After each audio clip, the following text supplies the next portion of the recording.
Welcome to CAF Warbird Tube. This is episode number 239, and Mark Novak is joining us to talk about a little bit about his pretty incredible flying career. We'll get into that in just a moment. Mark, welcome to the show. Glad to have you with us. And as Leah coined you, you're the bomber boss. We're going to talk about some big aircraft tonight.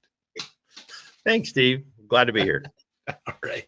And we're glad that you're here as well. If you are a first-time viewer of Warbird Tube, welcome to the fun. And if you're a loyal Warbird Tube fan, you know what you're in for.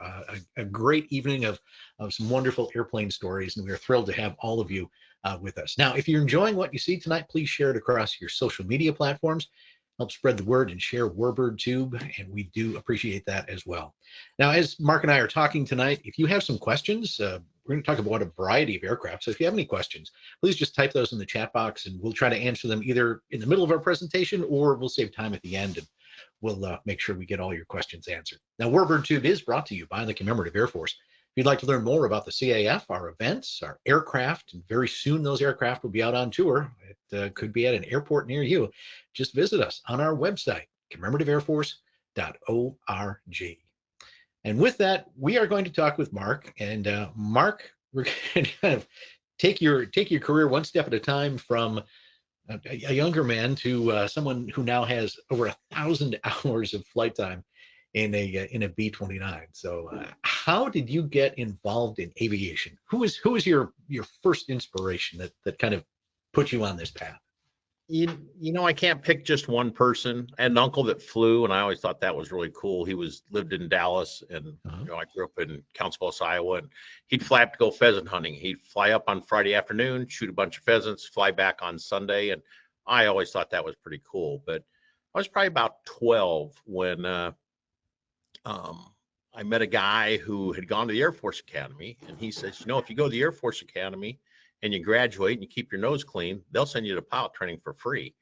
I'm sitting there thinking that was a pretty good deal. So the great thing was, like I said, at age 12 was the perfect time to line my classes and do all that, to go to the Air Force Academy. And then in 1980, I was entered the Academy in June of 80 to be in the class of 1984.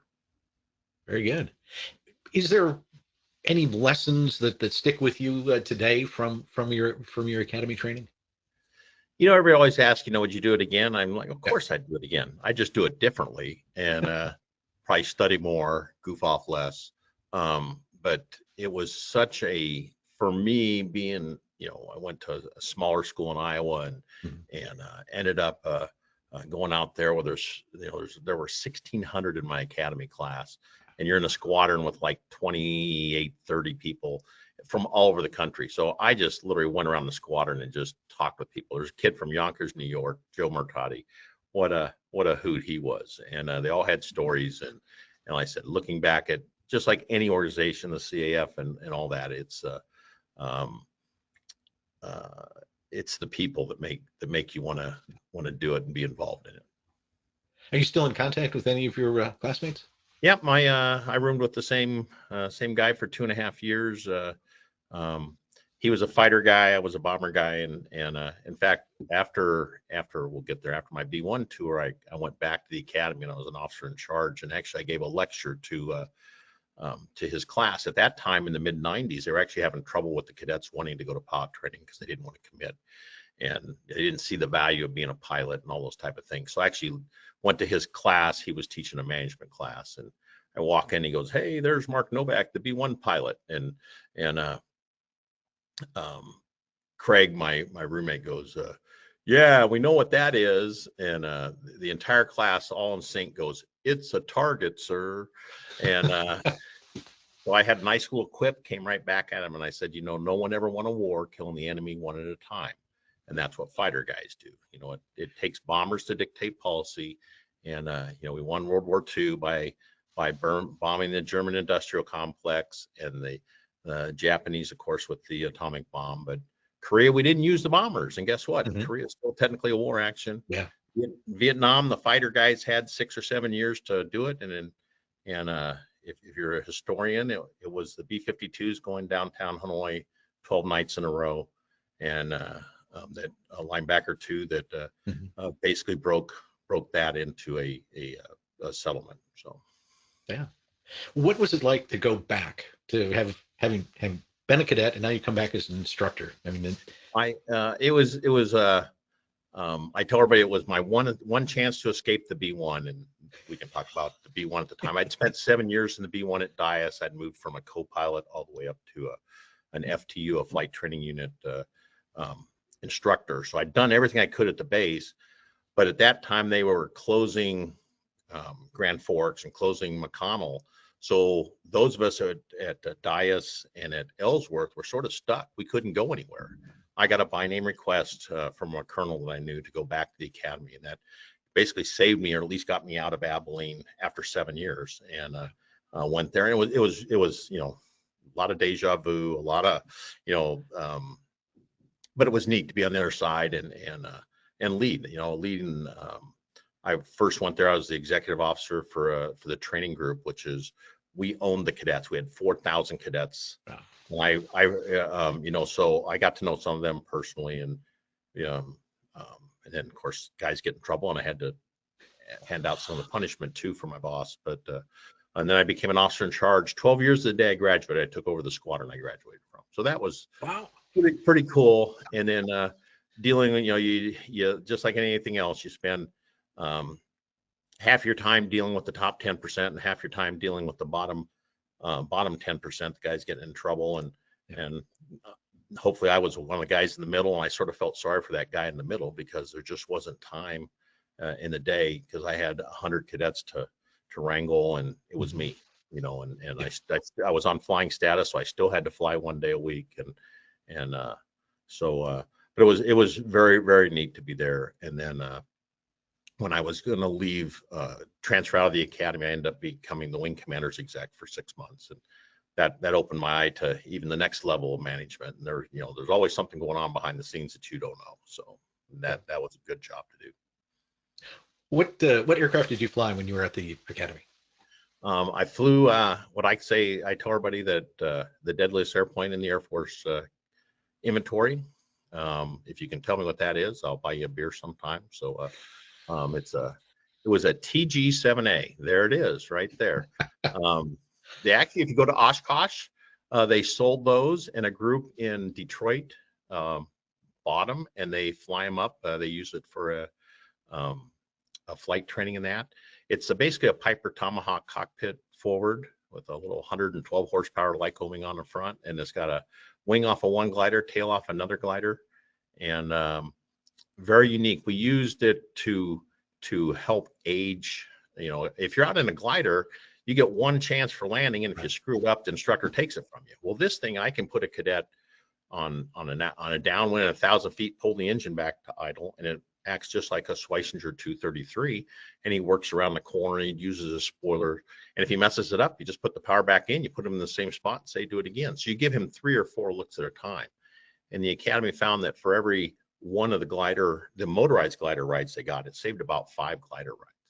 So it was actually very so they got about 2 rides as a cadet. So instead of taking 20 or 30 glider rides to solo, academy cadets, 19-year-olds with no flying experience, were soloing between 15 and 20 flights, which is pretty motivational. And they tried, at the time, they were trying to fly every sophomore cadet, at least get them glider rides, and about 60% of them solo, which is pretty amazing. What's the climb rate on an airplane like that? It had a 58, 59 foot wingspan, so it had lots and lots of lift. I mean, it's still gutless. I mean, you're taking the academy airfield's at 6,000 feet, and you'd climb to 12,000 feet. It still took you 15 minutes to climb 6,000 feet. So do that math. It was, like I said, pretty gutless, but it was still. But you get up there, but it acted like a glider. So we climbed to 12,000 feet, pulled the power to idle, windmilling propeller, and you could ride thermals. Out there, they didn't teach soaring to ride the thermals. It was more. Everything was logged and planned ahead, so that they try to keep the traffic pattern at a constant rate. But it was really neat. It was like I said, it was a unique aircraft, and I joke about being the deadliest airplane. They built a crashed 4, had a couple deaths in there, and then what do you do with an airplane like that? you buy 4 more, then you get to the Air Force test pilots who promptly went out and crashed it. It had a unique stall characteristics, if you can say that. It didn't have any stall characteristic. It just stopped flying and you'd fall out of the sky. So they later on they added some wingtip vortices or wing vortices, and then they added a cuff in front of the aileron to give you a little bit of a shimmy to let you know that the airplane was getting ready to quit flying. But it was fun. They said I 50 hours a year out there with a cadet next to me, and it was something fun. And any day you get to fly is a good day, and those were always good days. And you're in Colorado looking at the mountains flying, going, yeah, I'm getting paid to do this. So it was sort of cool. Why the Air Force has sort of a reliance on gliders? What's the philosophy behind that? It's inexpensive to operate, but like I said, it was a motivational thing, and in trying to keep the cadets motivated to go towards flight. Okay. So it was, and you go out there, they fly from 6 in the morning until the sun's behind the mountains, and there's constantly flying. And like I said, the whole goal was to get sophomores, the 3 degrees they call it, but get the sophomores, because that's the point where they're going to make their decision. Because you can leave the academy after your sophomore year and owe the military owe nothing. You can go back and take your two years worth of classes and transfer and that. So it was one of those things they're trying to motivate you to, hey, see the what flying was all about. And 97%, 96% of those were not pilots, and to begin with, there are very few of the cadets come in with a pilot rating. So this was really their first chance of flying that, and parachuting. They have a good, really big parachute program there too. And what other aircraft were you with as a cadet? Well, I did then as your senior year at that time when I went through, it was a T-41, which is it's a 172 with a bigger engine, and you got about 20 hours of flying in that. So that was really the first flying I did. Stick and rudder. My instructor sitting next to me was a Vietnam F4 guy, and the most important thing he taught me was to pick a bug on the screen and drive that bug into the end of the runway, so you flew a constant descent. And but once again, it was a more screening process. There some of the guys who had never flown or had flown rarely, they realized then that they didn't like it, they didn't enjoy it. But for those of us that were there, you get about 20 hours. You learn how to use an Air Force checklist. You learn the stand-about system for emergencies, and it sort of just puts you on that. So the academy has changed that now. So they used, when I did it was a T-41, then they were using the T-3. Now they're using a Diamond down in Pueblo, and they do an Air Force wide screening. But it's the same thing. It's initial screening, and it's to, like I said, make sure that you enjoy it. Because once you get to pilot training, and if you get to pilot training and you say, I don't like this, well, that slot is wasted forever. So if you can, and there's always, I can't say 10%, I don't know what the percentage is, but there's a percentage that just decides after 2 or 3 flights that, gee, I don't like this, and the time to find out is flying something small than it is to be in a jet with your hair on fire. So when do cadets actually make the transition into jet powered flight? Well, they don't. As a cadet, you basically fly the prop. So when you go to pilot training, when I went through pilot training, there were 5 Air Force bases. Now they're down to 3. They've closed 2, but they go into the T6, which is a turboprop. Which when I went through, it was a T-37. The T6 is actually a more capable airplane than the T-37 was, than the Thunder Tweet. And then you get about 190 to 100 hours in the T-37. Then I got about another 80 hours in the T-38. So you had to have 174 hours to graduate, and I graduated with 174 hours exactly. So just worked out good for me. So, and what influenced you to go into the multi-engine world rather than fighters?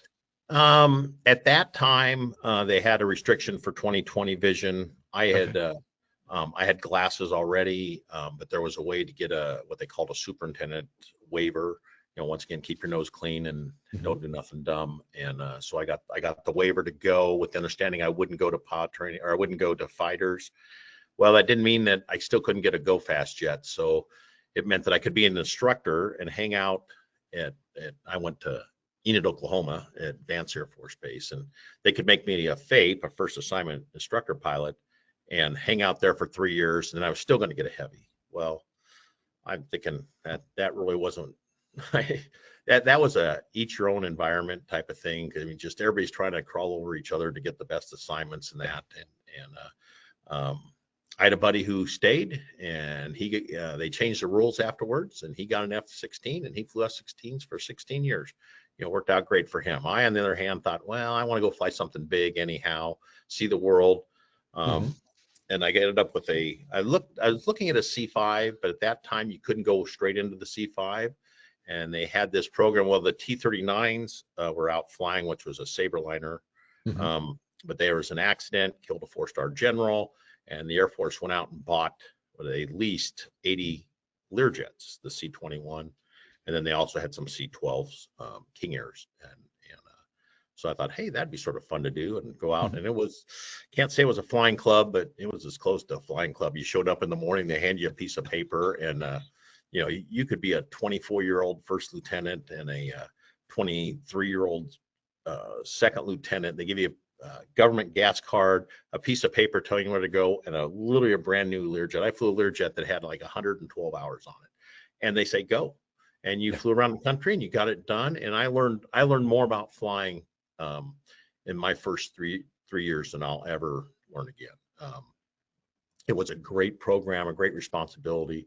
You're dealing with general officers, so you had to have that. And then ultimately, I became an instructor in that, and I was assigned at Offutt Air Force Base near home, and ended up becoming SINC-SAC's instructor pilot. So I flew with the 4-star general for 9 or 10 months before I could escape there and go on to the next one. You mentioned the 4-star general was, and I don't know how it works, but do they get to request their crew? No, because most generals have to have a seeing eye instructor pilot. Most of them do. So originally, all the generals were flying the Learjet, but there were so many generals that the idea was we were supposed to age the pilot, supposed to get this experience with all those generals. So I was there when they changed the rule, and you had to be a 3 and a 4-star to fly. So there's a lot of 1 and 2 stars that got checked out, and they didn't get a fly, and they were a little huffy about it. But 3 and 4 stars, in our unit, we had 9 planes and 23, 24 pilots, and there were 3 of us qualified to fly the 4-star, and the other 2 really didn't want to do it. So I probably flew 100 hours with General Chain at the time, and all over the country. So. And you also flew the KC-135? I did. That was at the end. After the Learjet, I went on to the B-1, and we can talk about that here in a bit. Did the B-1 for 7 years, then I went to the academy for 3 years. And when I was going to leave the academy, I mean, it's time. You do your time. It was time to rotate. The B-1 world was saying, hey, I had to go right back to DIAS and do what I'd been doing. And promotion-wise, it wasn't going to work out great for me. I would have got promoted, but I would have been back sitting in pilot academics, going around the flagpole a lot. Had a chance to, I looked at the Guard, the Lincoln, Nebraska Guard, which was 50 miles from where I grew up. They had transitioned from F-4s to KC-135s, and they had a hole right in the middle of their force. They had the young guys stayed because they didn't have any hours to go anywhere. The old guys stayed because I wanted to retire there. They needed about 6 guys to slip in the middle, and I thought that was great. So I left the academy, left active duty, sworn to the Guard the next day, and then did 9.5 years in the Guard. Actually went to co-pilot training just because that was the fastest way to fly. The aircraft commander class was going to be 2 or 3 months sitting around doing nothing. And, I went down there, and probably the best thing I ever did, because I learned what that co-pilot was supposed to do. And I only spent like 3 months in the co-pilot seat. Then I went back and became an aircraft commander. After 3 or 4 months of that, I became an instructor pilot. And the day I became an instructor pilot, my boss came down and said, okay, we need a full-time in the Guard. You can have AGRs, which are active Guard reserve, which basically puts me right back on active duty, or you could become what they call a state technician. And then you're basically a full-time state employee, but then you also get a part-time Air Force thing. And I took the AGR because I only needed at that point about 4 or 5 years to get my retirement. Stayed for 9, so I had 24.5 years of basically active duty credits. Good. What's it like to fly a refueling mission? I mean, are Um, you hand flying when you're actually when the you aircraft can is there, and I'm fairly unique because I've done it both ways. I mean, I've okay, seen as a bomber guy, and yes, I've been the guy that's up there plugging in from right? behind, and being, but then being a tanker guy, I feel that guy in the back there, and you don't realize um, you, there's only 30 feet between the airplanes, Right. and the bigger the airplane, you refuel C5 or the 747, the E4, they're pushing so much air that they literally lift the tail of the airplane as you're, so if he lifts the tail, then guess what? The nose goes down and you pick up speed. So you're trying to keep a constant speed, a constant altitude. You can have the you could have the autopilot on. They've had some issues with the autopilot recently, but a lot of times you do it, but you also had to be able to hand fly it, and you trim as he's coming in. The boom operator is telling you that, okay, he's 50 feet, he's 30 feet, and you manually just do a little bit of trim because he's going to push you and out. So it's a delicate ballet. You're up there, and you can float a fighter like the F-15 there. He may only need 2,500 pounds of gas. So you flip the switch, you can push 6,000 pounds a minute. So, he only needs to be on the boom about 30 seconds if he can accept the fuel that fast. But a bomber, we deployed to Spain and the buildup for the Gulf War, and in 2002, 2001.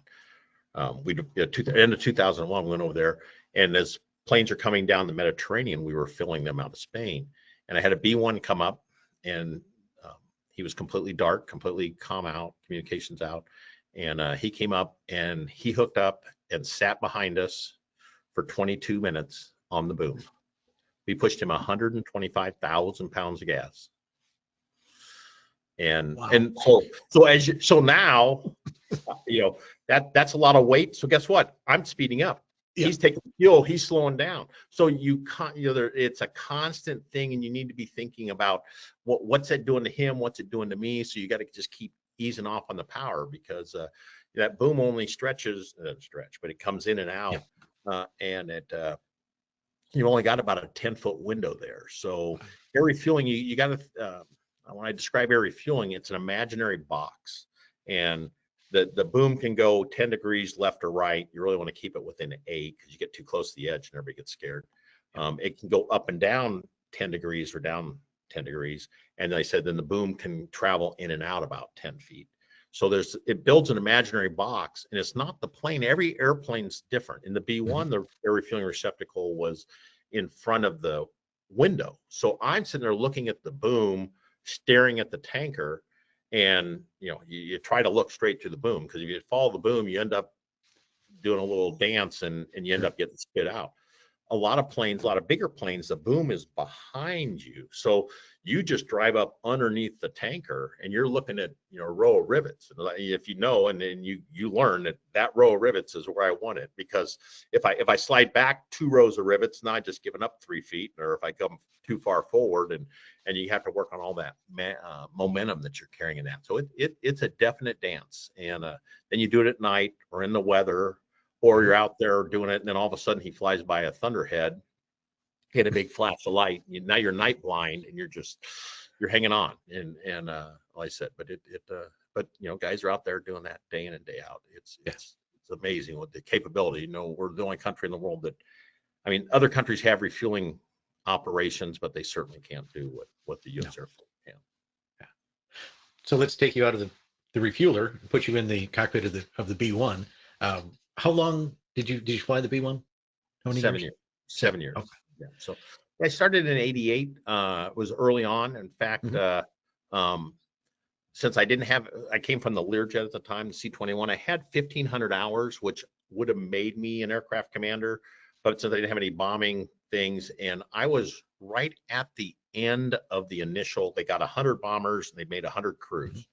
And I was supposed to be crew number 100. And then somebody jumped in front of me and this and that, and I was one of the first replacement co-pilots to go into DIAS. And my aircraft commander was had been a co-pilot from he'd been 3.5 years as a co-pilot, just because there was nobody to replace him. Mm-hmm. And Kirk and I, so he was a brand new aircraft commander. I was a brand new co-pilot, and we pretty much learned how to do things ourselves. In those days, we were setting nuclear alert. So once every 5 to 6 weeks, you'd set a week of nuclear alert. Sat nuclear alert for 4 or 5 years, and between being a co-pilot, being an aircraft commander, and that was just one of the expected duties you did. So flew about twice a week. Usually they had it set up so you'd fly twice one week, twice the next week. Then you go into the night cycle, and they'd fly you early in the week because in case you broke, they still wanted you to get your night currency, because you had to have a night sortie every 6 months or every 6 weeks to keep your night currency for train following. We flew train following all the time, so for low altitude penetration. So describe what that's like. Well, it was I tell you, you can go fast in a car, and to the point where the telephone poles are going by, you can't focus on it. Now do that times 10. So we're doing 560, 580 knots at 400 feet. Even in the day, it's just your eyes can't focus on it. You got to look out ahead of you, and you have to trust the machine. It had a train following thing. It had an amazing radar on the front of it. It's taking a snapshot every 7 or 8 seconds in front of it, and then it builds a train pattern in front of it. So it's estimating. So it was classified at the time of how low we could go and all this and that. So but you'd start at 1,000 feet, and then you'd work your way down, and you got to the point where 400 feet during the day was normal. On exercise, you could go at 300 feet. Real war or classified missions, you could go to 200 feet. And at 200 feet, like I said, it's just a blur from about a mile. Your eyes can't focus on it, and you're listening. And when you make a turn, as soon as you make a turn, the radar would take 3 quick snapshots the direction of the turn and try and build this little. Mm-hmm. It was a roller coaster ride. You literally had a line, and it's doing its best to fly that line, because it would see the terrain and it says, okay, I want to go from this point to this point up here, and I want to cross the height up here at 400 feet. So it's calculating to hit that, and then as soon as you hit that over the top, it would come right back down. It would pull that. So you're pulling a G or two up and down, and that. It was a very smart airplane. It had 50 or 60, I'd have to go back, it's been so long, but it had all these parameters, and if any one of those parameters it didn't like, it would pull 2.5 Gs away from the ground, and it would give you a tone in your thing. So we had like 2 radar altimeters, and so it's measuring. So if we're supposed to be at 200 feet, if you got called an 83% violation, if you got below 160 feet from the ground, you violated that 83% thing, and it would do a fly up. Or if one of the radar altimeters quit, it would automatically do that. So as soon as it did that, you get a tone. So I'm down here flying in the mountains. My safe altitude may be 14,000 feet, and I'm down at 6,000 feet. Well, if I'm in the weather, in the clouds or whatever, and something burps and goes, boop, I don't know what I'm doing. So you get a tone, and you say it pulls 2.5 Gs, you go to full afterburner, and you're not supposed to come out of afterburner until you get to your safe altitude. So you may have 4,000 or 5,000 feet where you're 20 degrees nose high in full afterburner, because the system now doesn't know where it's at, and you don't want to hit something in front of you. And I lost my boss and a real good friend. At night out in West Texas, we had an accident, and it was a night train following accident, and it was pretty, shook up the squadron pretty good. But like I said, it was my boss, and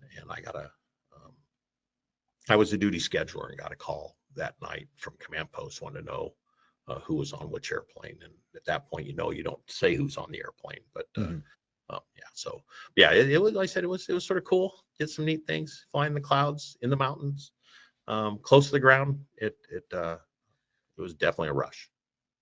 Definitely. Well, since we have a B1 guy on the air with us tonight, I have to ask the story of where it got its name as the Bone. Is that air show rumor, or was that actually? And for those who've not heard the story, it's supposedly when the B1 was first introduced, the reporter was taking notes and he wrote B and then the word one, ONE. When it went to newspaper or print, whatever, that went in as the Bone. Yeah. And that's what it is. You know, they gave us the Lancer, and everybody's like, okay, what the heck's a Lancer? You know, you think of a knight with a lance, you know, jousting. Like the jousting or something. Yeah. Like I said, but it's been that. There's actually there's a group of it's called the Bone Men. There was a Bone Men Club, and so the community has taken that to heart, and yeah, but it's basically B1 spelled out, ONE, and so that's as good as anything else. So good. What was the typical crew on the B1? So it was for the very beginning. They would do 6. You'd do 2 instructors and 2. So there's 2 pilots. There's a pilot and a co-pilot up front, and there's a bulkhead you duck under, and then in the back there's a offensive systems officer, and a defensive system officer, which they go by WISO, which is weapons system officer. But in the very beginning, they would be an instructor. There was a jump seat in each position. They'd fold the jump seat down. Idea being that if something went wrong, they would get away from the ground. They could actually lower the nose gear, and then they would bail out through the opening there. The first accident we had, they hit a Pelican, and before they could get away from the ground, they climbed, but then they lost flight controls, and those sitting on the seats, the jump seats, didn't get out. So at that point, was decided that we're only going to fly the B1 with sitting in an ejection seat. So there were times where we had some groundings, and you say I can tell stories all night long. I personally grounded the B1 a couple times, and so then everybody loses their landing currency. So they would actually take 3 pilots out, have an instructor, and then 2 guys. And so one of the pilots had to sit in the back, which is one of the scariest things I've ever done. Because I said, you're just sitting back there, you can't see anything. You got a bunch of instruments that mean nothing to you, and you're just waiting for the guy up front to go up there and smack the ground 3 times to get his 3 landings. And so I had to do that twice. And so I've got, probably an hour total time running in the back, and I have an amazing thoughts of the guys that sit back there and did it day and night and this and that, just saddle up with me and go. And I'm like going, holy cow. I don't know if I could have done that, but like I said, for those wizzos out there that did that, they're great men and women. So how many hours do you have logged in the B1? Just under 1,500. Okay. Like 1462, something like that. So not quite as many as you have in the B-29. No, it's actually still more. No, I've got 1,091 hours in the 2 B-29. So I'm not quite there, but maybe 2 more years. We'll see. You'll see. I've had a couple of good years. The last couple of years have been great for Mark's flying time. So excellent. Contrast, if you can, the difference between the crew coordination on a B1 and the crew coordination on the 29s. I get asked that a lot, and in reality, I think they're a lot the same. Okay. Because in the B-29, there's 6 crew members. You got the 2 pilots, flight engineer. I can see the flight engineer, but I don't know what the heck he's doing back there. And then I also have 3 scanners that I can't see. I see them before the flight and I see them after the flight, but I cannot interact with them because of the distance from the forward flight deck to the aft flight deck. Right. And the B1 was sort of the same way. So you have to, when you're talking, you have to get a you have to get your idea across efficiently and with the right words. So that there is a lot to do that. And people ask, what does it take to fly the B-29? And I says, well, there's a definite crew concept. And I said, and it was certainly that way in the B-1. You're trying to get the bomb on the target, and the offensive guys screaming because you're not on the line, and the defensive guys screaming because, hey, there's somebody about ready to shoot a missile at us and this and that. And so you have to process things like that. Well, in the B-29, it's, at least for us, out there, something's going wrong, but I've got to coordinate, with somebody in the back, landing gear may burp or something like that. We have to be able to have the proper procedures to, and I can't go back there and supervise. I just have to trust that their training is going to get them, and like I said, get the gear down or whatever the anomaly is, they're going to take care of it. It could just be a sick passenger. So, but there's a lot of stuff that you have to be able to communicate without being able to see somebody. Yeah. You mentioned the flight engineer, and I've talked to some flight engineers, and they claim that they actually fly the airplane, not the pilots. But talk a little bit about what it is like, because as pilot in command, you have throttles, but they don't actually. You're dependent on the flight engineer to actually move those throttles and power up the engine. It is, and I say that they own the airplane and they let me use it, and if you go into that with that kind of an attitude, you have a great relationship. But it is the only time as a pilot that I actually touch the throttles are when I'm taxiing and on the initial takeoff, because there's no nose wheel steering on the B-29. So if you want to make a right-hand turn, you actually push up on the left-hand throttle to sort of turn yourself around, or you step on the brakes if you've got enough momentum. And the same thing for takeoff. We set the power usually at a mid-power setting, and then as you release brakes, well, the plane is so big, it's basically a big weather vane. So if you have any crosswind at all, crosswind coming from the right, well, the plane's gonna, as you're rolling down the runway, if you do nothing, the plane's gonna weather vane with that big tail right into the wind. So, I mean, I could drag my brakes, but that's counterproductive because I'm going down the runway and I want to accelerate. So then I have to sort of walk the throttles, and I sort of, put a little extra oomph on one wing to get me going straight.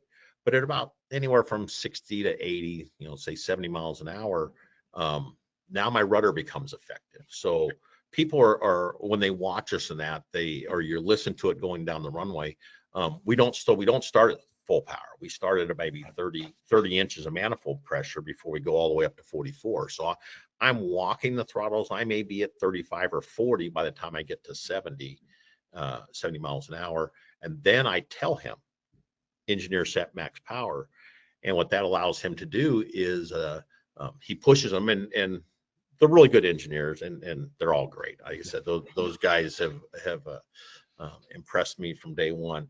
They'll tell you, hey, I'm adding, number 3, because I didn't push them up straight. Number 3 is now lagging a lot of power on number 3 or something. So then I know that I'm going to get a little wiggle. But and then once we get off the ground, the climb out is it's pretty scripted. Of course, you got to get the gear up, and then you pull the power back a little bit. And then once you got the climb set, you pull the power back a little bit more. But then, like I said, I don't have to worry about caretaking the engines, because once we get up to cruise, he sets cruise, and he's constantly monitoring, and he'll tell you that the dumb pilots, every time you make a turn, well, the propellers go out of sync, and he's got to resync the propellers because that's just the nature of the beast. And then when we get back in the pattern, it's the same thing. The propellers on that plane are almost 17 feet across. Yeah. So if you have 1 or 2 inches of manifold pressure differences, the plane's going to fly crooked. Well, we don't want that. So I give him known power settings, and so you sort of work your way around the pattern. You when we're out flying, we're usually at 28 or 30 on the manifold pressure, but that's above, that speed is above gear speed. So to get the aircraft to slow down, I have to go to a lower power setting. So I'll call manifold 2.6, and the speed decays down below gear speed, and then we put the gear down. And then as a pilot, so I got gear for drag, and I have 2 or 3 or 4, depending what flap settings. And I always, I don't want to sit there and have the guy pull the power off, and then I put out all my flaps and I get slow, and he's got to put the power back in, and don't be a throttle jockey. So the whole goal is to gradually put out drag, gradually reduce the power, so that as we come off the perch or at the downwind and we're turning that final turn, it's very unique because we don't stabilize like an airliner or even a Cessna. You don't stabilize at a speed on final. I'm doing a decelerating turn with the whole goal to be at a ref speed, which is 130 plus or minus a little bit, but I want to be about 130 at the threshold. So I may be at 160 coming off the perch. So I got to lose 30 knots and I got to lose 800 feet in the turn, and it's all, and the wind's blowing me and everything else. So it takes a lot of coordinations between the pilot and the engineer to get the plane from spot A to spot B and be in a position to land. Because you have to work with a flight engineer like that and you don't have direct control, how do you program that? Do you program that delay into your line, knowing that it's going to take him a second? Yeah, I have now. And every pilot, I can do it myself. And the best thing, and we get a guy, the first guy in there, I can do it myself. Okay, great, go ahead there. And you're chasing the power, this and that. And then usually when I get somebody new who's strong-headed like that, I'll let them struggle. And I said, then I'll demo how it should be done. Hey, watch this. Like, hey, manifold 2.6 and we'll turn manifold 2.4, do this, ease it off as you can. They're like, wow. Yeah, I mean, you can work hard, or like I said, but that goes back to the not being a very, very, an ultimately precise airplane. So you sort of have gates as you're going, and you just get to that gate and you have to make up your mind. And I told everybody that, you can land this thing 25 times and they have 25 different landings, because you're going to be high and hot, you're going to be low and slow, you're going to be right, you're going to be left. The wind's blowing you out, the wind's, pushing you in, and you just, it's definitely a thinking man's airplane, because it's not just, there's no autopilot and just there's no auto land system. So you just go around the corner and put yourself in the right position. So the approach to landing on a B-29 is relatively unique as well, as you're mostly pointed nose down, rather than in other aircraft you're not quite as far. Yeah, you're not flying. It's not an AOA. A fighter, or even the airliners. Mm-hmm. You're flying a 7 AOA, which is 4 degrees nose up, but you're coming down a 3-degree angle. Yeah, you can't do that because it's such a long platform.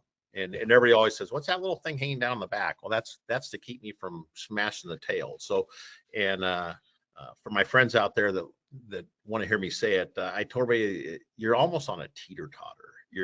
If you're too nose low when you're coming in and you don't raise the nose enough, you're going to put all 80,000 pounds of airplane on that nose wheel, which is not the approved solution. But if you come in and you flare too much, you're going to drag the tail. So you really want to be almost flat. And then what I tell guys is, you just want to pick the nose up maybe a foot, because as you pivot, you're going to pick the nose up a foot, but the gear is going to go down a foot.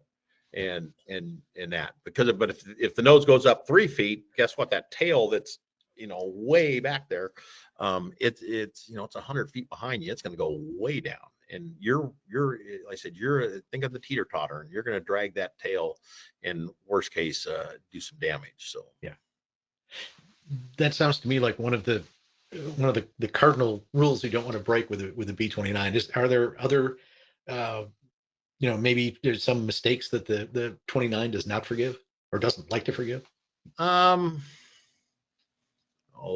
just like anything else. You don't want to get low and slow. What I tell everybody, she sort of flies like a pickup truck on a gravel road. Okay. A little squirrely. When you get below 170, she definitely has a step. She get above 170, she smooths right out. You can fly great formation. You saw the pictures earlier of Doc and Fifi flying together. Once you get a speed set, you just go with that. But below 170, the ailerons on the B-29 are 25 feet across. They're just huge out there. So if you want to turn left, the right aileron comes down to lift the wing. Oh, that should work, right? Well, except for when the aileron comes down, it actually adds a little bit of drag. So you get the nose will actually track to the right before it turns to the left. and that's why you get this sort of wallowing there. And always used to, oh, you guys are out there flying bomber patterns. Why are you out there at 1.5 miles? Well, sometimes I got to be, because one, I got to get the thing lined up with the runway. You got any crosswind at all, and it's such a long platform, and those propellers are so close to the ground that it's not like I can come in wing low and and that. So you really gotta play it a little bit there. And like I said, so forgiveness, like I said, the initial takeoff, if you don't get on it early and she starts to go for the grass because you let her weather vane or something, that's a no-no. Like I said, the flaring, we get guys there that want to flare, do the B-25, pull it back. And I've been with a guy that he ground the tail skid down a little bit, and just because he thought flying his B-25 and he's going to aero brake, and you say we don't do that there. So with the number of hours that you have, we were talking before we came on the air that unlike the typical missions in World War II, which were multi-hours, most of your flights are probably an hour or just under that because of the ride flights, unless you're going point A to point B from airport to airport. So I don't know if you had a chance to look it up, but do you know how many takeoffs and landings you've logged? I don't log those. I have 952 B-29 sorties and 1,091. So just a little over an hour per sortie. But I give up a lot of my landings because I've gotten my share of landings over the years, and I need to make sure my other guys do. We'll go out and either do training. I mean, after 3 landings, somebody can technically be qualified, right? But like I said, I tend to give up a lot of my landings, and that I've done it. I've been there. Mm-hmm. I would estimate I probably can go back and count 300, 400, 500 landings, but a lot of that is just. But I said I tend to give up a lot of landings too. So, do you when you're on the tour, you do have a chance to fly point A to point B, right? Right. Yeah. So I've done. I've got. I think I looked at it either 3 or 4 flights of over 6 hours. Okay. But I said mostly. I said between both Doc and Fifi, they do 30-minute 30-minute ride flights, and so it ends up and there may be 3 or 4 or 5 in a day, type of thing. That ends up being in each flight it's a half hour before and it's 30 minutes of flying and a half hour afterwards. So it's not just shut it off and walk away. It's there's a lot of time spent out there. So if you do 4 or 5 in a day, which is a lot, that's you've done a full day's worth of work there, even though you've only logged 2.5 hours. So it's like there's a lot of extra time to it. Yeah, and that's part of the experience as well. I mean, yes, there's the actual flying in the airplane, but then as you said, there's things that happen before. There's pre-flight briefing, and people have questions, and after. Everyone's thrilled to have experienced this.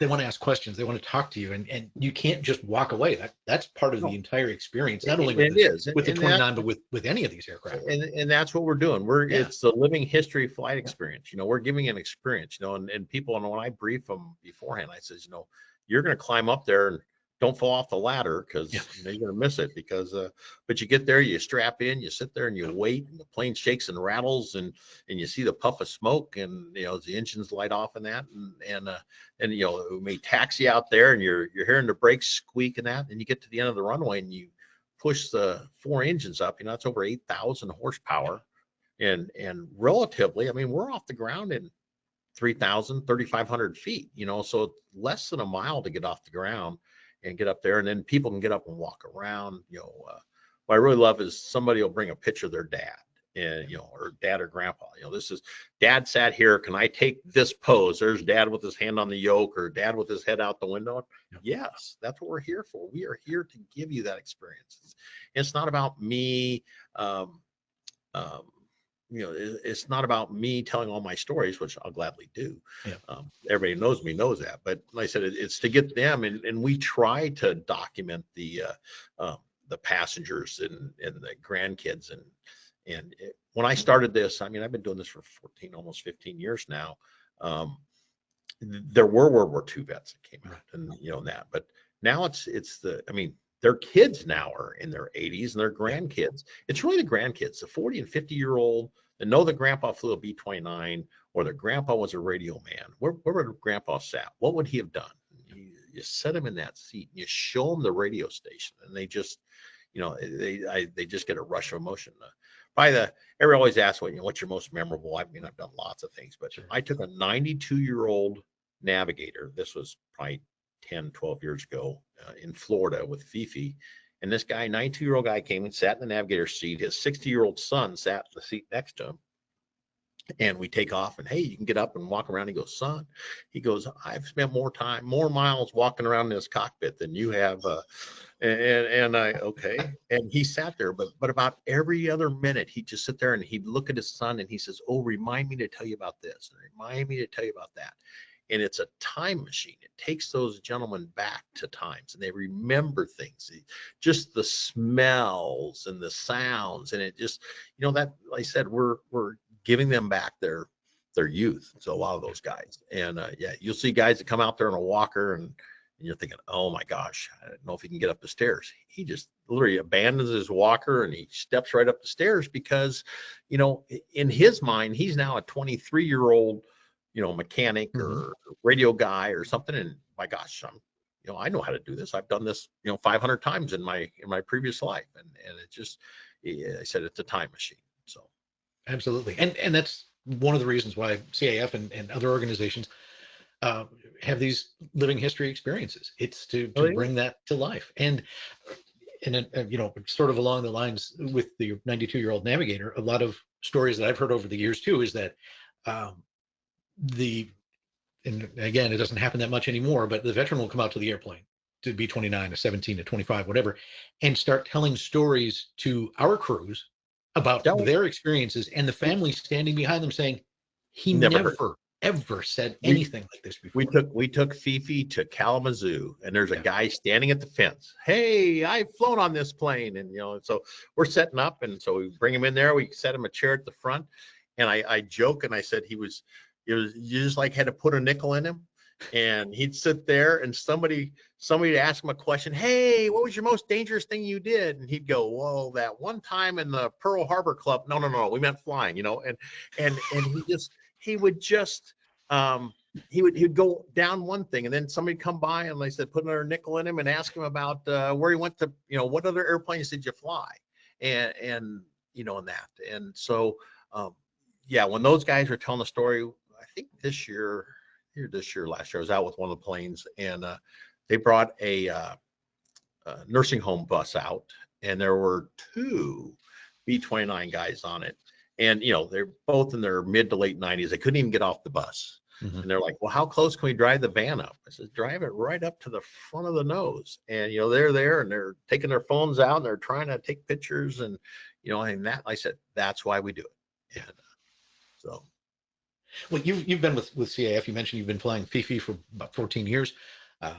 And you've been very involved in the organization as well. How long have you been flying with Doc? I flew Doc in 2016. I did three of the six test flights, and then flying since then. I started with Fifi in 2011, 2012. David Oliver and I were compadres. And so, hey, David, how many hours you got? So it's always been a little, because he had the lead for a long time. But I said, Dave and I, we flew a lot together. Good. What other CAF aircraft do you fly? So I did that. At one time I was qualified in all 3 A26s. Okay. So I did that. I had my own T6, so I have about 1,600 hours of T6 time, but flew Nella. I was in a previous life, I was the director of operations for the CAF for a couple of years, and did some aircraft acquisition. I flew L-birds. I owned a Interstate L6 back when I was flying B1. So I could fly the B1 during the day, and I go fly an Interstate L6 with a geared Franklin engine on it at night. And so I flew a bunch of the Warbird L-birds, BT-13. I love the BT-13. A little bit of twin beach time and some other things, but I've turned down flying other airplanes because I'd rather concentrate on one or two than log 2 hours in a plane and never go back. So Yeah. DC-3, I did fly a couple of DC-3s. It just comes down to at this point, the B-29s needed people, and if they need a pilot, to me it's important they go fly. So yeah. One of our listeners is wondering what you think about the Hap Arnold story about getting WASP to fly the B-29 to show how safe it was. Actually, there were 3 women that flew. There were 2 that it was actually it was Hap Arnold, or I thought it was Tibbetts, one of those guys. But anyhow, they got 2 to fly. They got 2 to fly it, and then there was a test engineer, female test engineer. I was reading her story a while back. And it's one of those things. We've had several women fly fly Doc and Fifi, and we have one now. She's a United Airlines pilot that flew has been flying Doc for a couple of years, and then Debbie King, Debbie Travis King. She flew. Her and I flew Fifi for a few years. Her dad was a pilot, so that was sort of. You go back and look through the CF archives. You got father-daughter flying a B-29, which I'm pretty sure never happened before. So, but yeah, it like I said, there's no hydraulic boost or anything, so it's not like they're, I won't say cheating, but they're pushing and pulling and stomping on the rudder and doing all that. And like I said, it's you have to respect the plane, but it can be done. So yeah. Well, and if you've seen any YouTube videos from the cockpit, the pilot flying is doing, especially on landing, is doing a lot of work just to get back to that goes back to those big ailerons. You almost, it reminds me, if you ever watch the same thing on a B-52 and that, you'll see the guy on the B-52, he'll turn the yoke about 90 degrees and then come back. And then the plane moves, and it's sort of the same on the B-29. You have to anticipate, and that goes back to that one out of every 25 landings is completely different. She's just a different beast. Before we close out tonight, let's see if I can get the story behind this photo, and it is B-29 flying with the Blue Angels. Now, first of all, how did the Navy guys get hooked up with the Air Force? Well, actually that's Doc, but we can do it with Fifi too. Sure. The year before, the solo guy came up and found Doc out over the lake, Lake Winnebago there, and he come by upside down with smoke. Some people took some pictures, and it's like, and then so Blue Angel lead said, "Well, I want to fly with Doc." And so we were at San Diego at the air show there, and they said, "Well, where are you guys going to be?" And, "Well, we're going to be here. We're going to be here. We're going to be at Sacramento." "We're going to be at Sacramento." And they said, "Okay."